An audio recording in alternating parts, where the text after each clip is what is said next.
Hello and welcome everyone. This is our annual newscast from Export Department here at FrieslandCampina, a Dutch dairy company. And today is a great day because we are announcing our entry into the new market, Latin America. And this report is prepared together with my wonderful colleagues Jeremy and Adoyi. And you will hear in the next minutes why this region is chosen, what will be the first steps, what will be the strategy, marketing, and other important issues. So stay tuned with us. Alright, welcome back. We will continue with a short introductory video about FrieslandCampina and its value proposition, because I'm aware that most of you might not be familiar with the company, so please enjoy. Please note that the video will be fast forwarded for the sake of your precious time.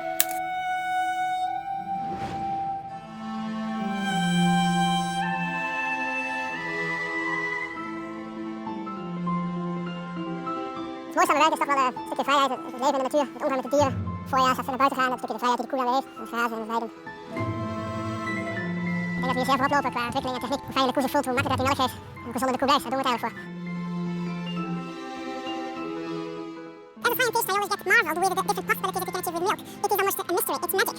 Also as a mother, it gives me great joy to see that the results of my work and my children. Ik heb altijd de trek gehad naar de platteland. Mijn vader is melkboer geweest, ik ben zelf altijd bij de boeren geweest, ik heb gewerkt. Ja, de transport staat wel stil. Wij hebben toch wel een belangrijke taak. Deze fabriek bevindt zich in Middellandketen, dus hier komt de melk van de boerderij rechtstreeks aan zijn baan. Wat we vandaag produceren is morgen op de markt. En daarnaast maakt iedereen wel weer een nieuw product. Ik ben meest trots op als onze nieuwe producten in één keer goed de markt op gaan zonder problemen. En daarvoor...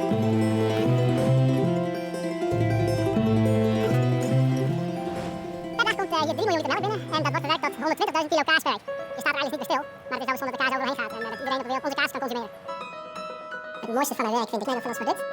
Die hele keten, hoge kwaliteit van de melk en hoge kwaliteit van de logistiek, dat samen zorgt ervoor dat we een goede en betrouwbare kwaliteit hebben. Over the past centuries, the climate and soil, the craftsmanship and entrepreneurship of the farmers in the Netherlands have proven to be an excellent base for dairy farming. Today, FrieslandCampina operates on this very base with its integrally connected dairy value chain. A chain from farmer to product and distribution. From grass to glass, so to speak. And being owned by a cooperative of dairy farmers, our goal is to share the nourishing qualities of milk, generation after generation. Every link in our chain has its own unique role, and is vital to the success of the next link. So, to us, working closely together is a given. Through our innovation, and through the knowledge we share, we can offer our customers and consumers distinctive dairy products all over the world. This is how we have operated since 1871, and it's how we have built our global position. Nourishing by nature.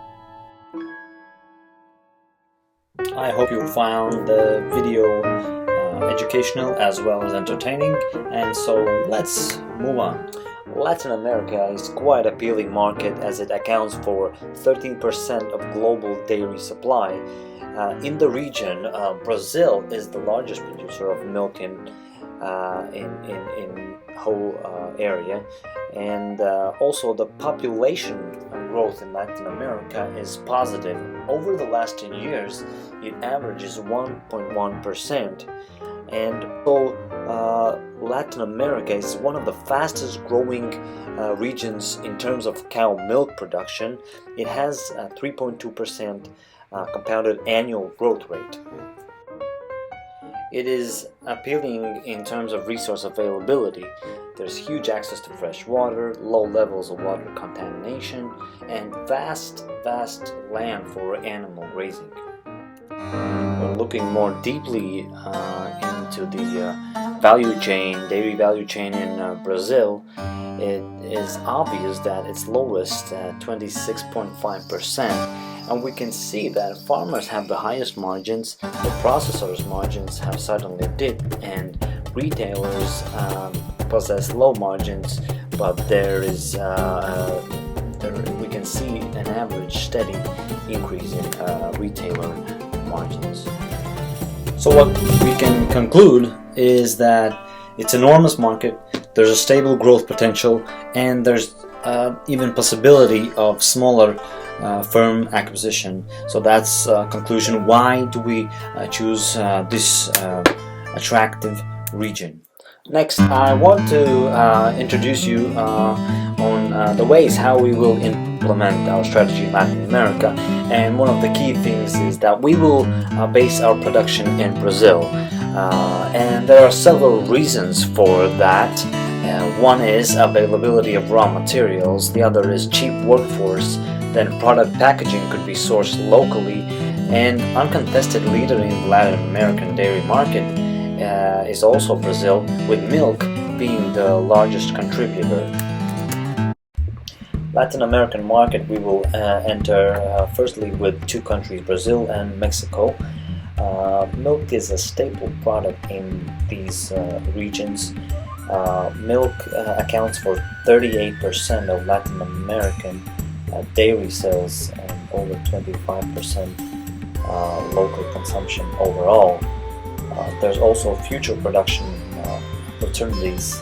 Other derivatives from milk like yogurt and cheese are popular as well. If we talk about supply chain and operations, essence of our entry strategy will be joint ventures. We will leverage the existing distribution channels of joint venture company, innovate existing channels by utilizing social media and online distribution models.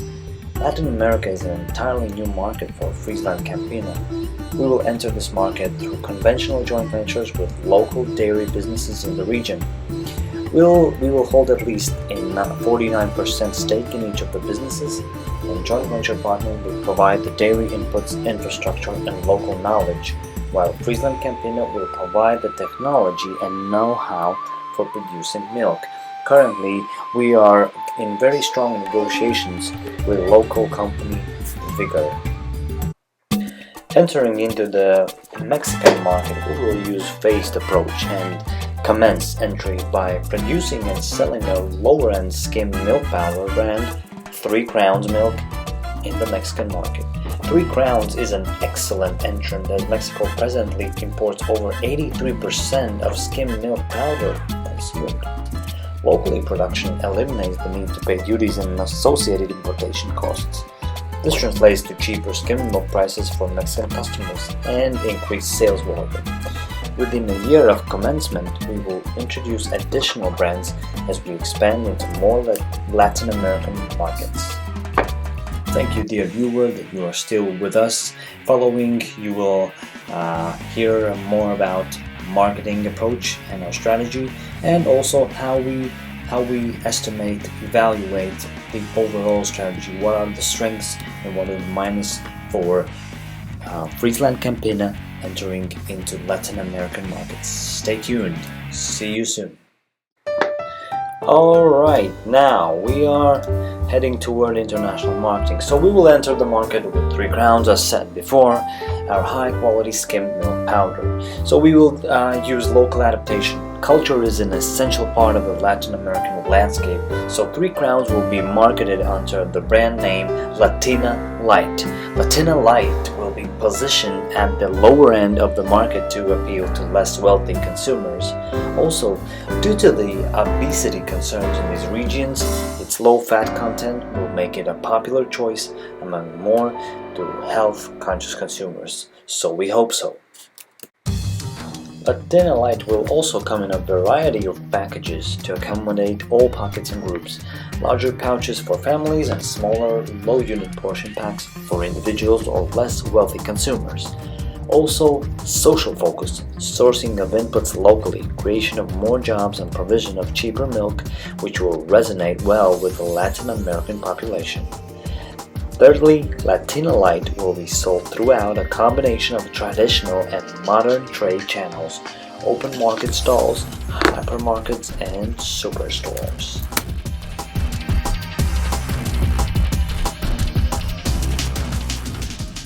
Now let's talk about advertising strategy. We know from research that Latin America is the fastest growing market for mobile advertising. Our advertising strategy will focus on video marketing across all mobile platforms with an emphasis on healthy and active lifestyle. We will use 2 strong Latin American themes, sports and dance. The advertisements will be produced in the local languages for better customer engagement.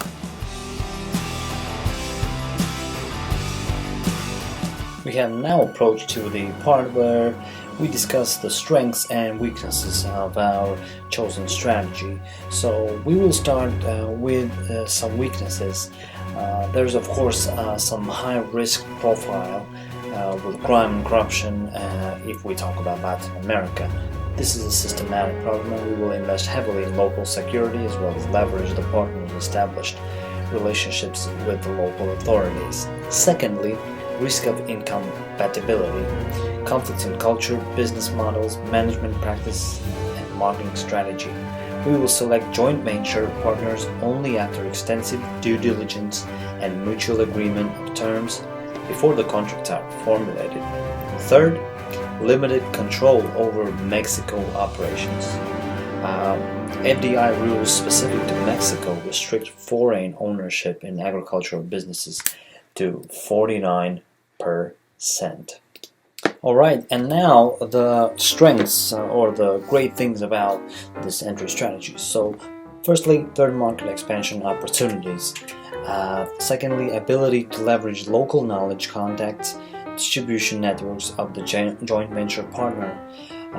Thirdly, access to vital resources, for example, large dairy herds in Brazil, natural resources, other things. Joint venture strategy is in line with Latin American FDI. Up to 90% foreign ownership is allowed. Next, high population growth rates, so the strategy is scalable. Clear gap in the Latin American market where we can establish our position. If we move forward, unfettered repatriation of capital in form of dividends to Netherlands, which is important for us, existing double tax treaties between Netherlands and 5 Latin American countries. So that's quite a huge pluses for this strategy. There were some alternative entry strategies that we did not select, and here's the reason for them. For example, first one is direct exportation. We understood that it's expensive to set up a reliable local agency and distribution network in Latin America. Secondly, there's a limited knowledge of the Latin American market. And thirdly, import and associated duties translate into higher prices for customers. Now, the second strategy we could have used is franchising, but there is lower returns. Secondly, limited or no control over quality of output and marketing strategy, potential risk of future competition from franchisee. And thirdly, we could have selected wholly owned acquisition, but first, companies need some degree of local knowledge and networks to operate successfully in this market. Secondly, limitations on extent of foreign participation in local businesses. Thirdly, it's too risky as this FrieslandCampina has no prior presence in this market. With this, we conclude our newscast from FrieslandCampina, and we believe that taking these steps, entering into this market, it will be success. And FrieslandCampina from Netherlands will regain its 6th position globally or better. Goodbye.